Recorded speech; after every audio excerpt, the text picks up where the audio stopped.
કે ગુજરાત હંમેશને માટે રોજગારી આપવામાં નંબર 1 રહ્યો છે। આજે પણ છે ને ભૂતકાળમાં પણ હતો અને હવે પણ રહેશે। એનું જો કોઈ કારણ હોય તો આ ઇન્ડસ્ટ્રી છે, એના કારણે આપણે નંબર 1 છીએ।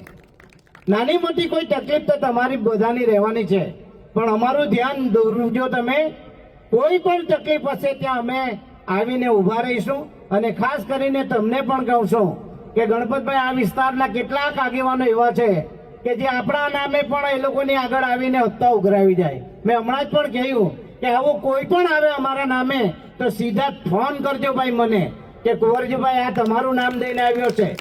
અને હમણાં જ દિવાળીના ટાઈમમાં એક ઘટના બની ગઈ છે, ભાઈ ગોટુભાઈ અને કોઈ મુકેશભાઈ કરીને મારા નામે આવ્યા હતા, પણ આવો કોઈ ગોટુ મારો માણસ નથી ને આવો કોઈ મુકેશ મારો નથી, જાહેરમાં કહી દઉં છું। અને હું ધારાસભ્ય રહ્યો, મિનિસ્ટર હતો, ત્યારે પણ તમને કોઈને મેં એમ નથી કીધું કે મને આ જરૂર છે। હા, મારા સમયની અંદર ધારાસભ્ય બન્યો અને મેં સમૂહ લગ્ન કર્યા ત્યારે ધીરુભાઈને મેં વાત કરી હતી ને એમણે મને ભાઈ સમૂહ લગ્નમાં મદદરૂપ થયા હતા। એ સિવાય મેં ક્યારે કોઈની પાસે હાથ લંબાવ્યો નથી।